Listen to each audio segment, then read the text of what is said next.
Cleopatra, the beginning of a dangerous life. Cleopatra was born into a world full of power, fear, and secrets. She was born in Egypt in the year 69 BC, but her life was never simple or safe. From the first day, she was surrounded by politics, enemies, and family members who wanted power more than love. Cleopatra belonged to the Ptolemaic family. This family ruled Egypt after the time of Alexander the Great. They were not originally Egyptian, they were Greek. Because of this, most rulers before Cleopatra did not care about the Egyptian people or their culture. They ruled from palaces, far away from real life. But Cleopatra was different. She was born as a princess, but being a princess did not mean happiness. In her family, brothers and sisters fought each other. Parents feared their own children. Power was everything, and trust was very rare. Cleopatra's father was King Ptolemy XII.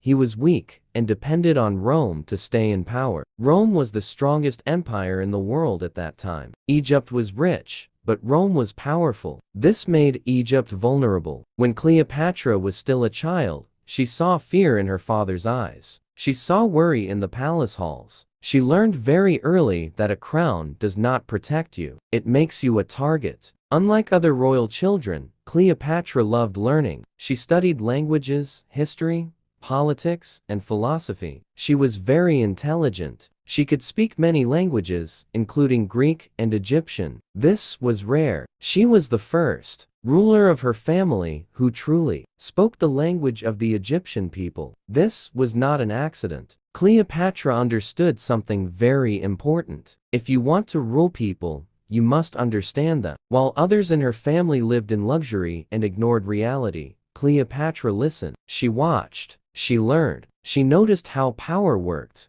how alliances were made, and how betrayal was always close. As she grew older, Egypt became more unstable. Her father lost his throne for a short time and was forced to leave Egypt. During this period, Cleopatra learned another hard lesson. Power can disappear overnight. When her father returned with the help of Rome, Cleopatra understood the truth even more clearly. Egypt was no longer fully free. Rome controlled its future. When Ptolemy XII died, Cleopatra was about 18 years old. According to tradition, she had to rule together with her younger brother, Ptolemy XIII. They were married, as was common in royal families. But this marriage was not about love. It was about control. Very quickly, problems began. Cleopatra wanted to rule. Her brother's advisors wanted to rule through him. The palace became a battlefield without weapons. Cleopatra was intelligent, confident, and strong-willed. This made her dangerous in the eyes of others. Soon, she was pushed out of power. Her name was removed from official documents. Her face disappeared from coins. She was forced to leave the palace. At this moment,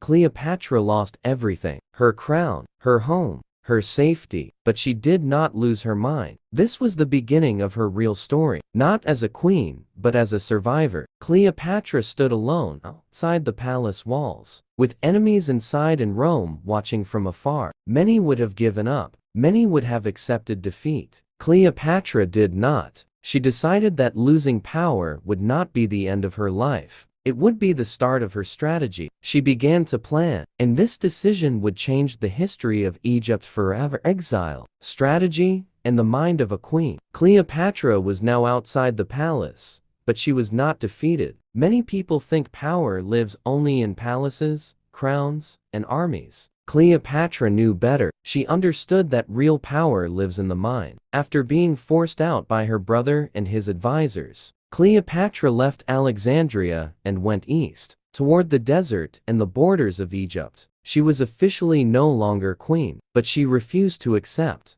That title was gone forever. She was young, but she was not naive. Cleopatra knew 3 important truths. First, her brother was weak. Second, his advisors were greedy and short-sighted. Third, Rome was watching everything. Instead of acting with anger, Cleopatra chose patience. She began to gather loyal supporters. Soldiers, officials, and people who believed in her leadership slowly joined her. Not because she was cruel, not because she was rich, But because she was smart and calm, she spoke to people directly. She did not hide behind royal walls anymore. For the first time, she saw Egypt as ordinary people saw it. This changed her even more. While her brother sat on the throne, Cleopatra built something stronger than an army. She built a plan. At the same time, Egypt was becoming more unstable. Rome was fighting its own civil war. Two powerful Roman leaders, Julius Caesar and Pompey, were enemies. Egypt was pulled into this conflict because it was rich and important. Cleopatra understood that this chaos was not only danger, it was opportunity. When Julius Caesar arrived in Egypt, her brother's advisors believed Caesar would support them. They thought Cleopatra was finished. They were wrong. Cleopatra knew Caesar was intelligent, ambitious, and curious. She also knew something else. Powerful men respect intelligence more than obedience. So she made a bold decision. Cleopatra secretly returned to Alexandria, not with an army, not with threats, but with confidence. According to legend, she had herself smuggled into Caesar's presence, hidden in a carpet or cloth. Whether this detail is fully true or not, the message is clear. She took a risk no one expected. When Cleopatra finally stood in front of Julius Caesar, she did not beg. She did not cry. She spoke clearly. She explained Egypt's situation. She explained her brother's weakness. She explained why supporting her was the smartest choice. Caesar listened. Cleopatra was not trying to impress him with beauty alone. She impressed him with logic, language, and understanding of power. She spoke as a ruler, not as a victim. This moment changed everything. Caesar decided to support Cleopatra. This decision shocked the palace and destroyed the plans of her enemies. A war broke out inside Alexandria. Streets burned. Power shifted violently. Cleopatra watched carefully. She learned how Rome fought. She learned how alliances worked. She learned that survival at the highest level required flexibility, not pride. When the war ended,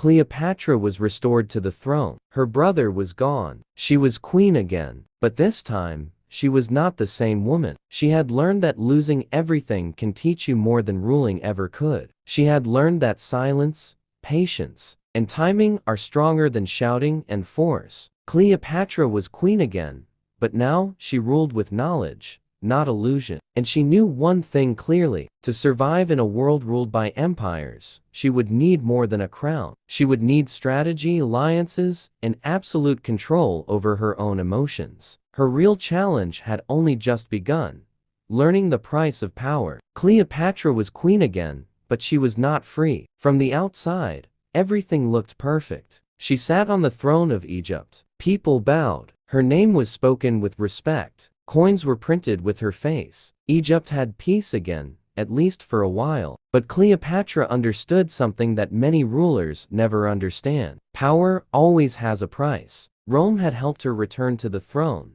and Rome never helped anyone for free. Julius Caesar stayed in Egypt for months. He did not come only as a guest. He came as a reminder that Egypt was now under Rome's shadow. Cleopatra watched carefully. She saw how Roman power worked. Rome did not rule only with soldiers. It ruled with promises, fear, and favors. Cleopatra knew that if she wanted Egypt to survive, she had to keep Rome close, but not too close. Cleopatra and Julius Caesar became allies, and later, lovers. This relationship was not only emotional, it was political. Cleopatra understood that being close to Caesar protected Egypt from becoming a Roman province. When she gave birth to a son, Caesarion, Cleopatra believed she had secured her future. She saw her child as a bridge between Egypt and Rome, a symbol of shared power. But the world does not respect symbols for long. Cleopatra traveled to Rome with Caesar. For the first time, she saw the heart of the empire that controlled half the world. Rome was powerful, but it was also dangerous, full of jealous men, hidden enemies, and silent threats. Some Romans admired Cleopatra, others hated her. They saw her as a foreign queen, a woman with too much influence, a reminder that Caesar did not rule alone. Cleopatra felt this tension every day. She learned to smile while listening carefully. She learned when to speak and when to stay silent. She learned that in Rome, words could kill faster than swords. Then everything collapsed. Julius Caesar was assassinated. Julius Caesar was assassinated. In one moment, Cleopatra lost her strongest protector. Rome fell into chaos again. Cleopatra knew staying in Rome was now dangerous. She returned to Egypt quickly, with her child. Once again, she was alone at the top. This was the moment when many rulers would panic. Cleopatra did not. She had already learned this lesson. Power is temporary. Preparation is permanent. Cleopatra focused on strengthening Egypt from within. She improved trade. She stabilized the economy. She made sure the people had food. She presented herself not as a distant goddess, but as a living queen who cared. At the same time, Rome was tearing itself apart. New leaders were rising. Old alliances were breaking. Cleopatra knew she would soon be forced to choose again. She understood something painful but true. To protect Egypt, she would have to play Rome's game. And Rome's game always demanded sacrifice. Cleopatra looked at her son and wondered what kind of world he would inherit. She wanted peace, but she knew peace was fragile. She wanted independence, but she knew freedom had enemies. She prepared herself for what was coming. Because she knew this truth now, you do not escape power struggles by avoiding them. You survive them by understanding them better than everyone else. And the next chapter of her life would test her more than exile ever did. A new world, a new gamble. After the death of Julius Caesar, the world did not become calm. It became more dangerous. Rome was broken into pieces. Powerful men fought each other for control. Trust disappeared. Alliances changed overnight. For Cleopatra, this chaos was both a threat and an opportunity. She understood one thing clearly. When empires fight, small nations either disappear or learn how to survive between giants. Back in Egypt, Cleopatra ruled alone with her son, Caesarion. She presented him as the son of Julius Caesar, not loudly, not aggressively, but clearly enough to matter. This was a message to Rome. Egypt was not weak, and it was not alone. But Cleopatra also knew that Caesar was gone forever. His name still had power, but names fade. She needed a new connection, a new protector, a new balance. At the same time, three men rose to power in Rome.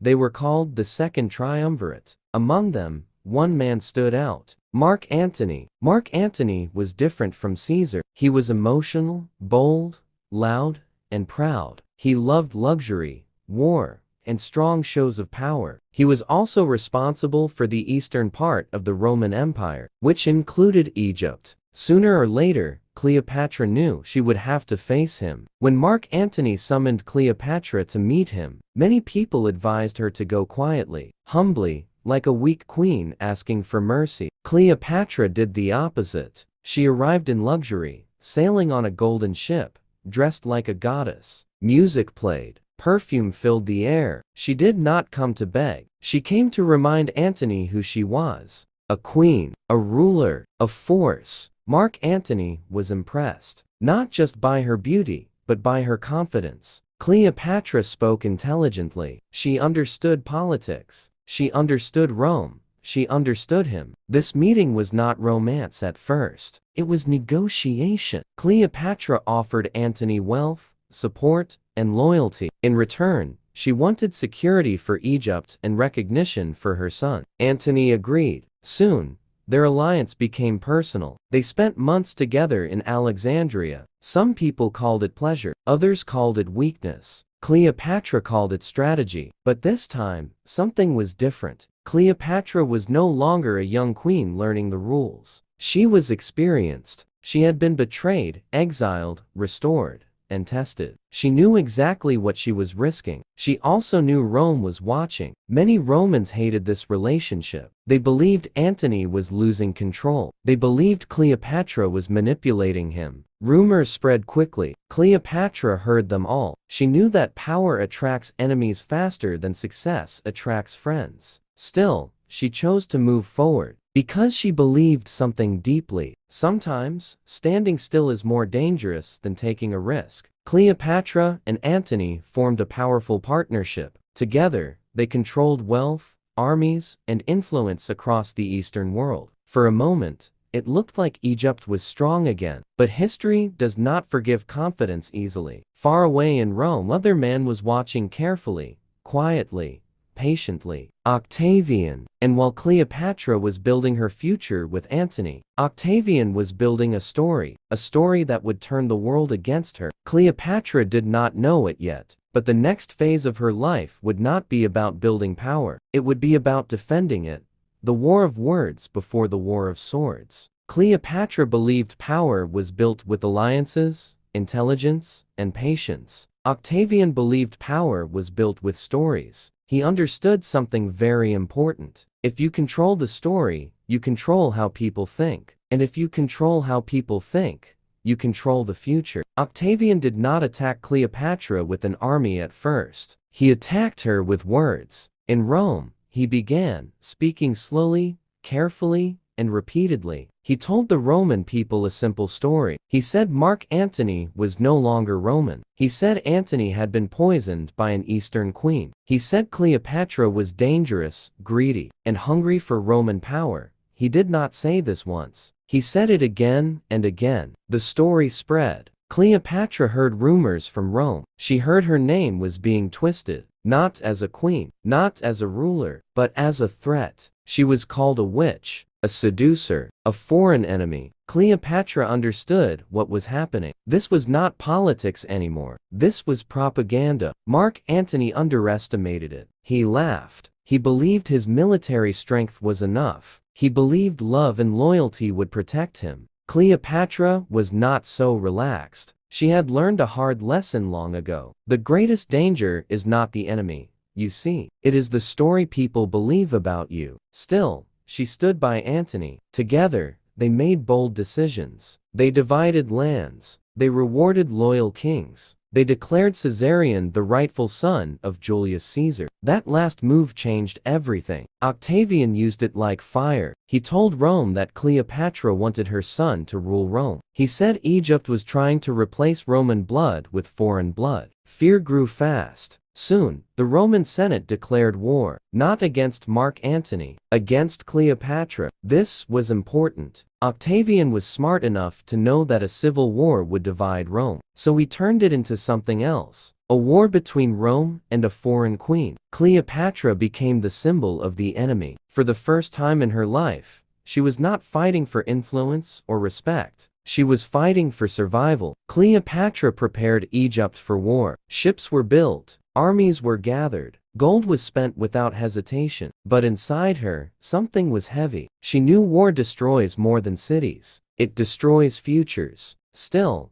she did not run. She could have escaped. She could have hidden. She could have disappeared into history quietly. She chose to stay, because leaders do not abandon their people when fear arrives. As the fleets moved toward the sea, Cleopatra stood on the deck of her ship. She looked calm. She looked strong. But calm does not mean fearless. It means you have accepted the price of your choices. The world was about to judge her, not by her intelligence, not by her survival, but by the outcome of a single battle. And that battle was coming. When confidence meets reality, the war that everyone talked about finally arrived. Not with a loud scream, but with the quiet tension that filled the air. Cleopatra stood beside Mark Antony as their fleets prepared to face Octavian's forces. The sea looked calm, almost peaceful, but nothing about this moment was peaceful. Every ship carried fear, hope, pride, and mistakes that could not be taken back. Antony believed in strength. Cleopatra believed in control. Their plan was simple but risky. They would use their larger ships and wealth to overpower Octavian's smaller, faster fleet. On paper, it made sense. Reality does not follow paper. The Battle of Actium began under an open sky. Wind shifted. Smoke covered the horizon. Orders became unclear. Ships crashed into each other. Chaos replaced strategy. Cleopatra watched carefully. Something felt wrong. Octavian's fleet moved with discipline. They did not rush. They waited. They surrounded. They cut supply lines. What looked like weakness was preparation. Mark Antony fought with emotion. He chased. He attacked. He lost control. Cleopatra realized the truth before others did. This battle could not be won. At that moment, she faced a decision that would define her forever. Stay and lose everything, or leave and save something. She chose to retreat. Her ships turned away from the fight and moved south. This was not cowardice. It was calculation. Cleopatra believed Antony would follow her group and continue the fight later. Antony did follow her, and in doing so, everything collapsed. To the soldiers, it looked like betrayal. To Rome, it looked like weakness. To Octavian, it looked like victory. The battle was lost, not because of a lack of courage, but because confidence blinded judgment. After Actium, support disappeared. Allies switched sides. Kings changed loyalties overnight. The same people who praised Cleopatra's power now whispered about her failure. She returned to Egypt, not as a conquering queen, but as a ruler under threat. Still, she did not panic. Cleopatra had survived worse. She began preparing for the worst. Gold was hidden. Plans were made. Messages were sent. She even explored escape routes, not out of fear, but responsibility. Mark Antony, however, was breaking. Defeat destroyed him slowly. He drank. He doubted. He blamed himself. He blamed fate. Cleopatra stayed focused, because leadership does not collapse when emotions do. Rome was coming. Octavian was patient. He moved step by step, tightening the circle. He did not rush to kill a queen. He wanted her alive. Cleopatra understood what that meant. A captured queen is not a ruler. She is a trophy. And Cleopatra had spent her entire life refusing to be owned. As Alexandria prepared for invasion, Cleopatra stood in her palace, calm on the outside, calculating on the inside. This was no longer about winning. It was about choosing how the story would end. The slow collapse. After Actium, nothing fell suddenly. That was the cruel part. Empires do not always collapse with fire and noise. Sometimes they collapse quietly, piece by piece, while everyone pretends things are still fine. Cleopatra returned to Alexandria with her head held high. The streets were still full. The palace still stood. The guards still saluted. On the surface, Egypt looked unchanged. But underneath, everything was cracking. Messages arrived daily. Allies stopped replying. Kings, who once bowed, now hesitated. Some openly switched sides. Loyalty, Cleopatra learned again, is strongest when you are winning. Mark Antony changed. He was no longer the loud, confident general who believed strength could solve everything. Defeat sat on him like a weight he could not remove. He avoided meetings. He drank more. He spoke less. Cleopatra watched this carefully. She did not judge him. She understood him. Loss breaks people in different ways. Some become angry. Some become desperate. Antony became tired. Cleopatra could not afford tiredness. She began planning alone. She counted Egypt's remaining resources: gold, food, ships, soldiers. She calculated how long Alexandria could survive a siege. She studied Octavian's movements. She sent secret messages. She explored every possible outcome. Victory was unlikely. Escape was uncertain. Capture was unacceptable. Still, she did not panic. Fear wastes energy. Cleopatra needed every bit of strength she had left. Octavian moved slowly, deliberately. He wanted Antony isolated, broken. He wanted Cleopatra cornered, not killed. Alive, she would be more valuable to him than dead. Cleopatra knew Roman history. She knew what happened to defeated queens: paraded, humiliated, reduced to symbols of conquest. She would not allow that. Inside the palace, Cleopatra created a world of calm. Music played, meals were prepared, rituals continued. To outsiders, it looked like denial. It was not. It was control. When everything external is falling apart, internal order becomes survival. She spent more time with her children, not dramatically, not emotionally, quietly, teaching, explaining, preparing. She knew the truth. She never said out loud. She might not survive this. Antony tried one last time to fight, one last attempt to reclaim honor. It failed. Soldiers deserted him. Confidence disappeared completely. Cleopatra watched the man she once trusted slowly fade. This was not betrayal. This was human weakness. She did not abandon him. But she also did not follow him into illusion. When Octavian's forces reached the edges of Alexandria, the city felt different. People spoke in whispers. Markets emptied. Eyes avoided the palace. Cleopatra stood on her balcony and looked at her city. She had fought her entire life to protect it. She had used intelligence, charm, alliances, and courage. Now, the world was closing in. For the first time, Cleopatra allowed herself a private thought. Not fear, not regret. A question. What does victory mean when survival costs your dignity? She did not answer it yet, but the question stayed. And soon, very soon, she would have to answer it with action. The final decisions. Cleopatra's world had grown smaller. The streets of Alexandria were still crowded, but the energy was heavy. Every face she passed seemed to measure her. Every whisper seemed to warn her. The city she had protected for decades now felt like a trap. Mark Antony's failures weighed on her. His soldiers no longer followed orders. His confidence had vanished. Cleopatra understood that no amount of loyalty could save him now. Even his presence was a danger. His despair could drag her down. She walked through the palace halls alone more often. She checked plans, reviewed supplies, and studied Octavian's moves. Every step, every calculation mattered. There was no room for mistakes. Every choice could cost lives. Every choice could cost Egypt. She sent messengers to her allies, but the answers were weak. Many had already switched sides, fearing Octavian's power. Cleopatra knew the truth.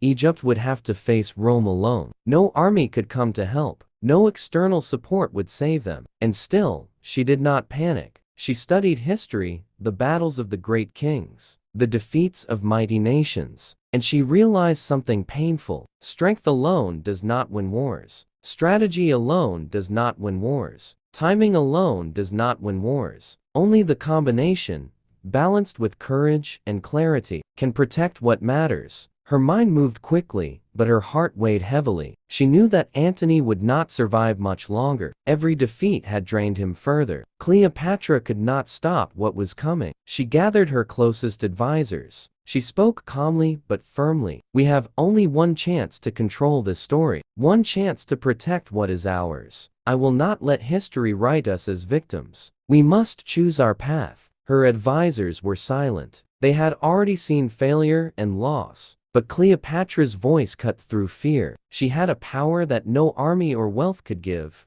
Clarity. She began to make plans that no one else could understand. Escape routes, secret passages, messages to friends, even the careful protection of her children. Every detail mattered. Every decision was measured. Time moved slowly, but the world outside moved fast. Octavian's army advanced. They controlled the seas, the roads, the edges of Egypt. Cleopatra could see the inevitability in their approach. Resistance could no longer win. Only clever action could preserve dignity and life. She spent her last hours with Antony in private, speaking softly. She reminded him that their choices would define history, not just for them, but for Egypt. She tried to inspire him, to awaken a spark of hope. But hope was fragile. Antony's despair was stronger than his courage now. Cleopatra understood one more truth.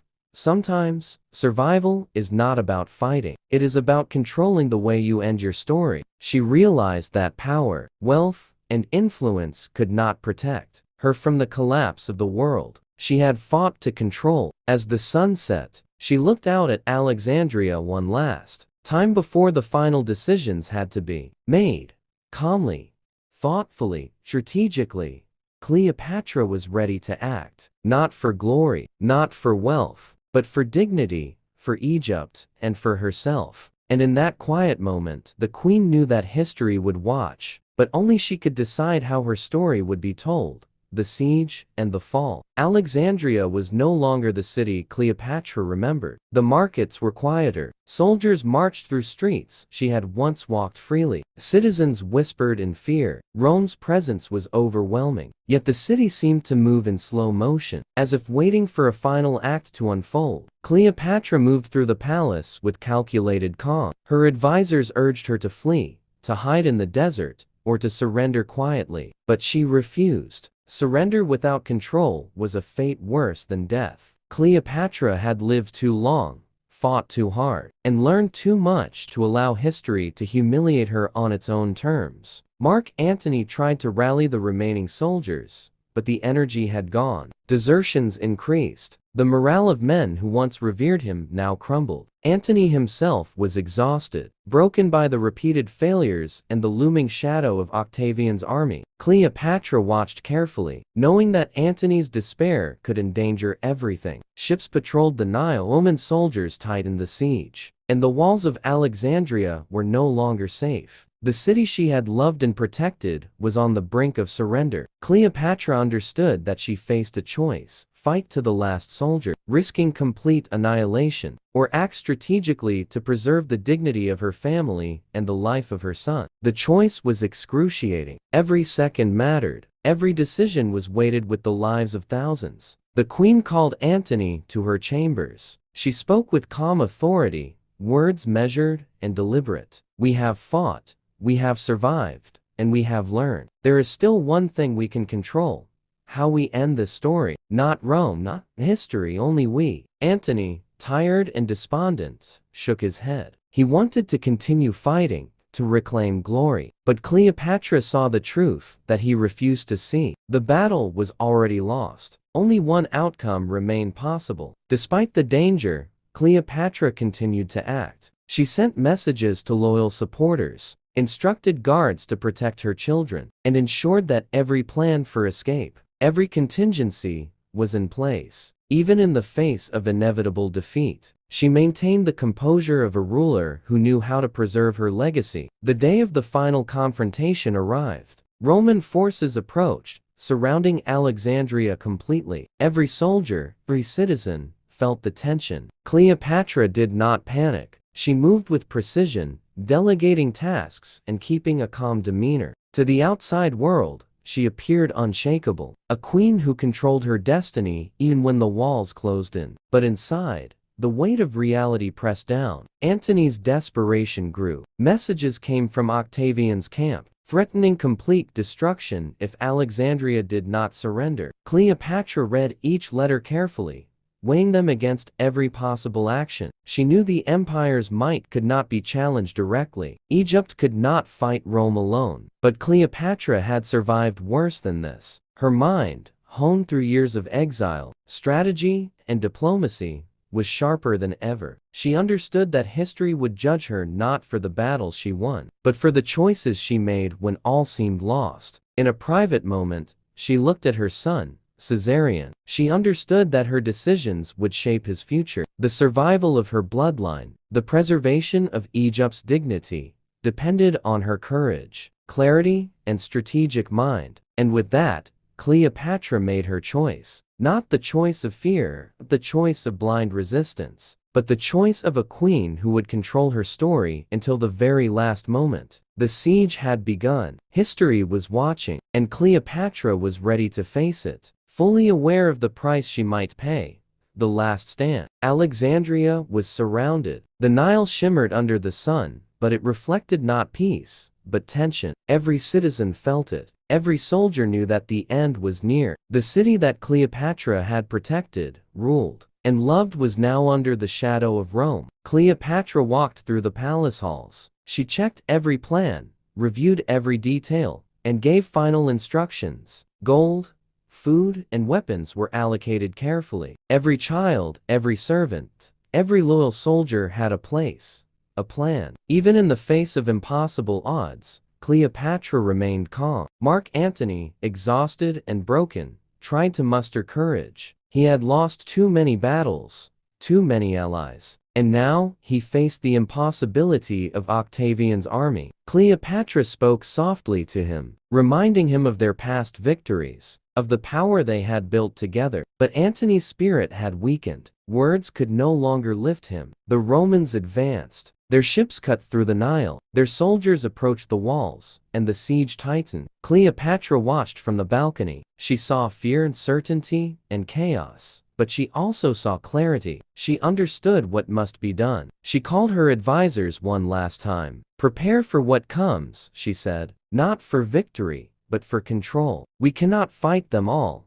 but we can choose how we face the end. We will not be prisoners of fear. We will face our fate with dignity. Antony refused to retreat. He clung to hope, to glory, to pride. Cleopatra did not argue. She knew that no one could fight their personal demons for them. She had learned long ago that leadership required accepting reality, even when it hurt. The battle outside began. Fire and smoke rose over the city. Ships clashed. Cannons roared. Soldiers screamed. Alexandria trembled. And Cleopatra remained composed, moving among her people, giving instructions, protecting her son, keeping a calm hand where others faltered. Every second mattered. Every decision was life or death. Cleopatra knew Rome's methods. She knew Octavian's patience. The enemy did not need to destroy her with force. They only needed time and manipulation. Cleopatra understood that survival meant thinking beyond the present, beyond the fear,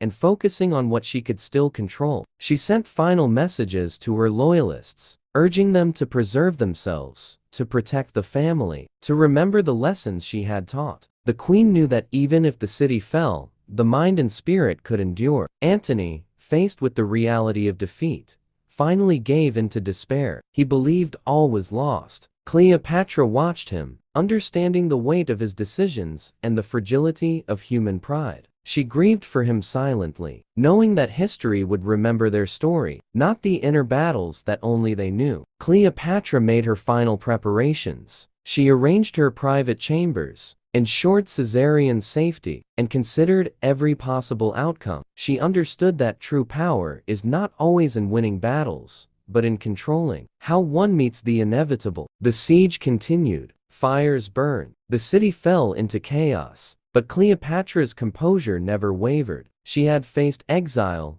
betrayal, political manipulation, and the death of allies. This was no different, except that it was final. And in that final calm, Cleopatra understood the truth she had lived all her life, that dignity, wisdom, and courage matter more than victory. She would not allow Rome, or history, or fear itself, to steal her control over her story. The sun set over Alexandria. Shadows stretched across the walls. The queen's mind was clear, her heart steady, her purpose resolute. She had fought, she had survived, and even now, she would face the end with the same strategic intelligence that had guided her through life. Cleopatra was ready. The end of the empire's illusion. Alexandria was quiet in the early morning. Smoke still lingered over the Nile. Fires from the battles the night before had burned, leaving parts of the city in shadow. The sounds of war had faded, replaced by an eerie silence. Every step in the palace echoed louder than it should have. Cleopatra walked slowly through the halls, thinking, calculating, and observing. She had survived countless challenges in her life. Exile, betrayal, wars, and political plots had all tested her, but nothing felt as personal as the weight she carried now. The city she loved, the people who relied on her, and the future of her children all depended on choices she would make in the next few hours. Mark Antony was no longer the confident leader she once knew. Defeat had broken him completely. He wandered the palace like a shadow of himself, drunk with despair, unable to see the reality of their situation. Cleopatra did not scold him. She knew anger and criticism could only worsen his spirit. Instead, she focused on what she could control. Caesarion, her son, was too young to understand the danger around him. Cleopatra held him close, teaching him quietly, preparing him without words, instilling strength through presence rather than speeches. He would inherit her wisdom even if the world tried to erase her story. Octavian's forces were closing in. Supplies were low. Allies had vanished. The city's walls could only hold for so long. Cleopatra realized that survival depended not on fighting Rome, but on controlling the story of their end. She understood one truth she had always known. Power is not only about conquest,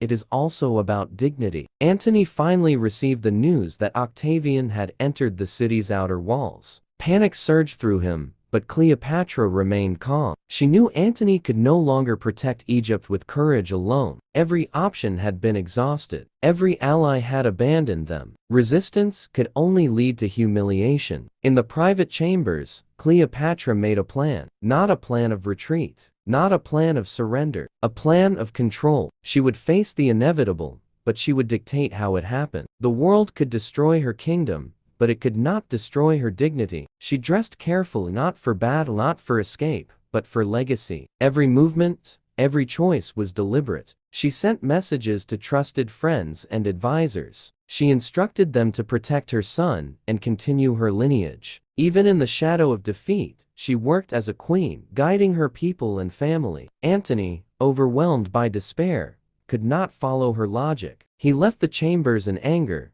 trying to find courage that was no longer there. Cleopatra watched silently, understanding that he would not survive the collapse. She felt grief, but it was tempered by clarity. She had done all she could to protect him, and yet, she knew human weakness could not always be saved. As Octavian's soldiers approached the palace gates, Cleopatra walked alone through her chambers. She observed the city one last time. She saw her people's fear, her soldiers' exhaustion, and the walls that had stood for centuries. Everything she had built, fought for, and protected was about to change forever. She remembered every lesson life had taught her. Survival requires strategy. Dignity is more powerful than fear, and legacy is defined not by victory, but by how one meets the end. Cleopatra was ready to face her fate, not as a defeated queen, but as a woman who had lived with intelligence, courage, and clarity. The stage was set, history was watching, and Cleopatra would face it on her own terms.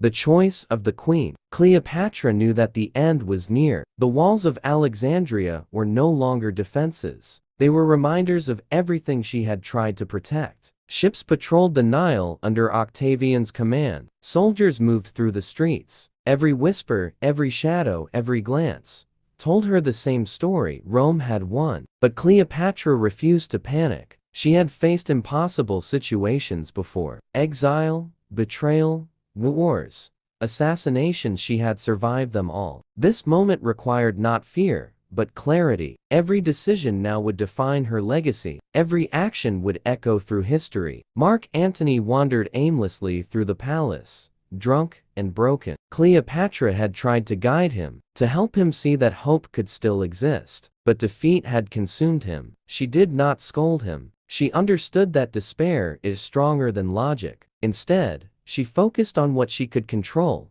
her choices. Caesarion, her son, slept unaware of the danger around him. Cleopatra held him close, thinking of the future. Even if the world tried to erase her, she would ensure that her bloodline, her lessons, her legacy survived. She whispered promises to him, silent guidance and protection that would live long after the city fell. She gathered her trusted servants in a quiet chamber. History will judge us, she said. It will tell many stories, but we will decide how the story is told. We may lose everything, but we will not lose dignity. We will face the end as we have faced every challenge, with clarity, intelligence, and courage. The palace prepared for what was inevitable. Gold was secured, letters were sent to loyal friends, and every contingency was planned. Cleopatra did not fear death. She feared losing control, and control was still in her hands. Mark Antony finally realized that all was lost. His despair became actionless. Cleopatra watched him with sadness, but without regret. He had been her partner, but human weakness cannot always be saved. She had done all she could. The hours passed slowly. Roman soldiers moved closer. The city's cries and whispers filled the air, yet Cleopatra remained calm. She dressed herself carefully, not for escape, not for battle, but for history. Every movement, every gesture, every word was deliberate. She would face what was coming with full awareness, preserving the dignity that Rome could not take. In a private moment, she looked at Caesarion again. She thought of the lessons he must carry: survival, wisdom, courage, and intelligence. Even if the world ended here, he would continue. Cleopatra had built a legacy beyond walls, beyond armies, beyond fear. As night fell over Alexandria, Cleopatra made her final preparations. She had fought, survived, and led through every trial life had thrown at her. This was the final challenge, but she faced it as always, calmly, strategically, and with courage.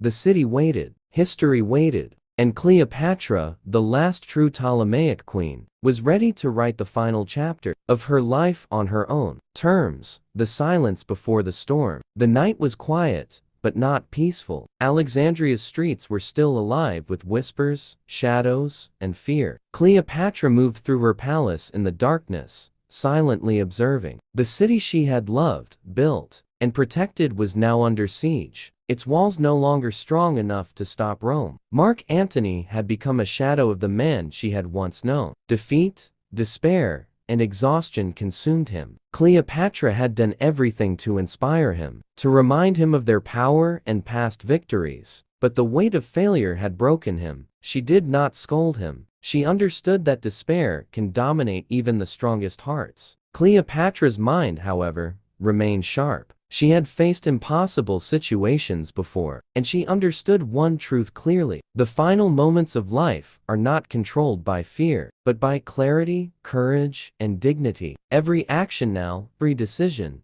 would determine how history remembered her. She spent the night preparing. She checked Caesarion, her son, ensuring he was safe. She wrote messages to trusted allies, explaining plans for survival, legacy, and continued influence. Every small detail mattered. Even as the world collapsed around her, Cleopatra focused on control. She gazed out at the Nile. The Roman fleet patrolled silently, waiting. There was no chaos yet, but the tension was unbearable. Cleopatra understood that the coming day would decide everything. Rome did not just want to conquer Egypt. They wanted her story to be rewritten, her legacy erased. She would not allow that. As she walked through the palace corridors, she whispered to herself, "I have survived exile, betrayal, wars, and manipulation. I will not surrender my story. I will face the end with dignity." The moment of truth. Dawn broke over Alexandria, painting the city in muted gold. Roman soldiers were moving closer, ready to breach the palace gates. Cleopatra's advisors urged her to flee, to hide, or to surrender quietly. She refused. Control over her story mattered more than survival through humiliation. Mark Antony wandered in despair. His pride had been shattered. Cleopatra spoke to him quietly, trying to anchor him to reason and strategy. But Antony's heart was gone. He could not follow the logic of survival, the logic of dignity. Cleopatra prepared for the final act. She secured her private chambers, ensured Caesarion's safety, and gathered her closest confidants. Every move was deliberate. Every action was strategic. She would not allow fear, anger, or hopelessness to define her final moments. The Roman forces reached the city walls. Fires burned in the distance. The smell of smoke mixed with the salty breeze of the Nile. The palace trembled with the sound of war. Cleopatra remained calm. She had survived worse. She had conquered manipulation, betrayal, and death many times before. She faced the truth.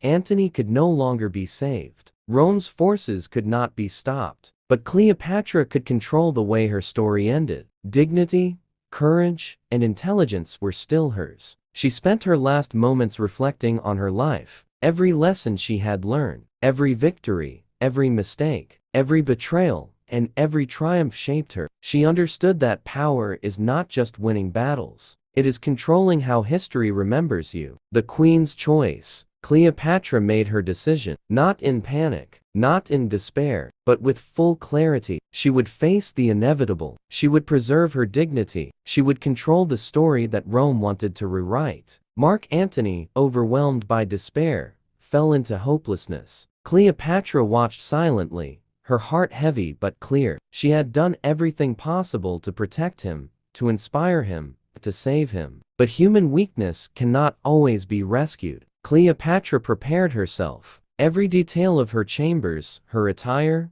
and her surroundings was deliberate. She wanted her final act to reflect strategy, intelligence, and control. She would not allow history to paint her as a victim. She whispered to Caesarion, ensuring that even if the empire fell, the future she had built would continue. Her legacy, her wisdom, and her bloodline would survive. As the Roman soldiers breached the outer gates, Cleopatra remained calm. She had fought every challenge life had thrown at her with intelligence and courage. This final act would be no different. She knew that history was watching. Rome wanted to humiliate her. The world wanted to erase her. But Cleopatra would dictate how the story ended. Not with fear, with surrender, but with dignity, intelligence, and strategy. Her legacy, she realized, was more than kingdoms and armies. It was her mind, her courage, and her choices. Even in defeat, Cleopatra remained a queen. And in the quiet of her chambers, as Alexandria's walls trembled under Roman conquest, Cleopatra prepared for her final, legendary decision. The fall of Antony. The news reached Cleopatra quietly. Mark Antony was dead. Not killed by Rome, not defeated in battle, defeated by despair. He had believed a false rumor that Cleopatra was gone. In that moment, his last strength collapsed. The man who once commanded armies could not survive the weight of failure and loss. When Cleopatra heard the truth, she did not scream. She did not cry loudly. She closed her eyes. Antony was brought to her, wounded and fading. She held him. She spoke softly. There was no anger, no blame, only sadness. They had tried to fight history together. History had won. With Antony gone, everything became clear. There was no shield left, no illusion, no delay. Only the final choice remained. Face to face with Rome, Octavian entered Alexandria as a victor. Calm, controlled, cold. He sent word to Cleopatra. He promised mercy, safety, life. But Cleopatra understood Rome better than Rome understood her. Mercy meant captivity. Safety meant humiliation. Life meant being displayed as a trophy. She met Octavian with dignity. She spoke intelligently, calmly, proudly. She did not beg. She did not submit. Octavian admired her. But admiration does not stop empires. Cleopatra saw the truth in his eyes. She would never be free. The final control. Cleopatra returned to her chambers. Alone, she arranged everything carefully. Her appearance, her surroundings, her final messages. She sent Caesarion away, hoping the future might still survive even if she did not. This was not a moment of weakness. It was the last act of control. She refused to let Rome decide how her story ended. History could take her kingdom. It would not take her dignity. How legends end. Cleopatra's death was not about fear. It was about choice. She did not die because she was defeated. She died because she refused to be owned. In that final moment, she was not a fallen queen. She was what she had always been, a strategist, a ruler, a woman who chose her own ending. Rome won the land. Cleopatra won her legacy. The lesson that remains. Cleopatra's story is not just history. It is a lesson. Power fades. Wealth disappears. Empires fall. But choices remain. Your dignity matters. Your awareness matters. How you face life, failure, and fear matters. You may not control the world, but you can control how you respond to it. And sometimes, the strongest thing a person can do is choose themselves. If this story moved you, remember this. You don't need to be a queen to live with dignity. You don't need power to have control. If you want more stories that teach strength, awareness, and real-life lessons, subscribe, like the video, and share it with someone who needs it today. Thank you for listening. Your story is still being written.